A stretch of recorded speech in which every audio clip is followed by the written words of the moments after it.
Hey guys, welcome back to my YouTube channel GDS and job corner. तो मैंने आपको पिछले वीडियो में बताया था कि आपको किस किस टाइप का इंसेंटिव होता है और सैलरी अपनी कैसे बढ़ा सकते हैं। तो अगर वो वीडियो अभी तक किसी ने नहीं देखा है तो जाके देख आइएगा, क्योंकि मैंने उसमें आपको डिटेल इन्फॉर्मेशन दी है कि अगर आप टीडी का अकाउंट लेते हो या पीएलआई आरपीएलआई का लेते हो तो आपको उतना कितना इंसेंटिव मिलेगा और इसके साथ आप आपकी जो सैलरी है वो भी बढ़ा सकते हो। तो आज के इस वीडियो में मैं आपको जो ट्रेनिंग की सैलरी आपको मिलती है या नहीं इसके बारे में बताऊंगी। और मेरी जो ट्रेनिंग के साथ साथ मेरी जो ट्रेनिंग थी वो 15 डेज़ की थी और उसमें मुझे 5 डेज़ हॉलीडे मिले थे। ऐसा कुछ करके 20 डेज़ हो गए थे ट्रेनिंग के, और फिर 10 डेज़ मैंने वहाँ पे काम किया था। तो उसकी कितनी सैलरी मिली है वो भी मैं आपको वीडियो के लास्ट में बताऊंगी। तो इस वीडियो को पूरा देखिएगा, बिना स्किप करके देखिएगा। अगर वीडियो पसंद आई हो तो लाइक कर दीजिएगा, और अगर कोई भी मेरे चैनल पर नया हो तो जिन्होंने सब्सक्राइब नहीं किया है तो सब्सक्राइब कर दीजिएगा, क्योंकि इस चैनल पर मैं आपको जो जीडीएस के रिलेटेड सारी इन्फॉर्मेशन अपडेट देती रहती हूँ।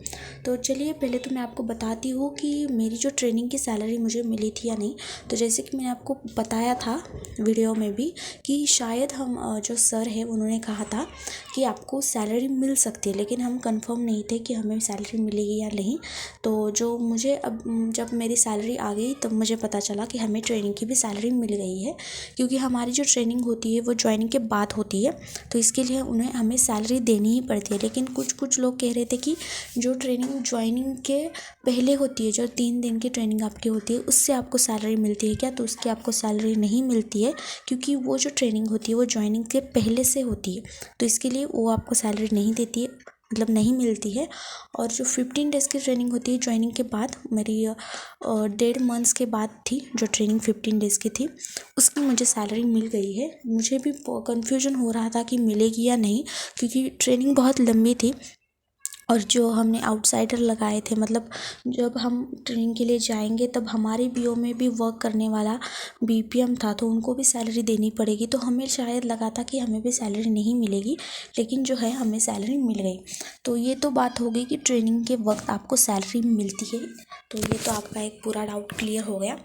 तो मेरी जो सैलरी आई है वो मैं आपको दिखा देती हूँ। जैसे कि आपको यहाँ पे दिख रहा होगा कि स्क्रीन पे कि मेरी जो सैलरी आई है वो 16,516 रुपीज़ आई है। तो इतनी सैलरी कैसे आई? पिछली बार मेरी जो सैलरी थी वो 16,015 रुपीज़ थी।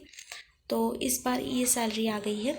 लेकिन ये सैलरी आई थिंक सो, मुझे ऐसा लगता है कि जो मेरे जो 10 डेज़ बीओ में वर्क किया है और जो सिंगल हैंडेड बीओ में मैं काम करती हूँ, तो जो लेटर लाने का होता है उसकी भी जो अलाउंस होता है वो सिर्फ 10 डेज़ का मुझे यहाँ पे मिला है। बाकी 20 डेज़ का जो होता है वो नहीं मिला है, क्योंकि मैं ट्रेनिंग में थी। तो इसलिए शायद मुझे ये सैलरी मिली है, क्योंकि मैंने जो अभी तक किसी से नहीं पूछा है कि आपको कितनी सैलरी मिलेगी, लेकिन जो ट्रेनिंग में होते हैं उनको भी इतनी ही सैलरी मिली है। तो शायद ऐसा लगता है कि जो सिंगल हैंडेड है उनको सैलरी बढ़ सकती है। जो मैंने 10 डेज़ में अपने बीओ के लिए काम किया है उसकी सैलरी मुझे इतनी आई है।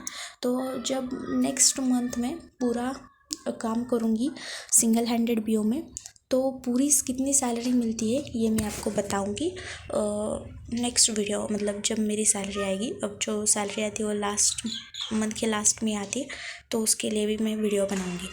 तो ये थी मेरी सैलरी ट्रेनिंग के बाद।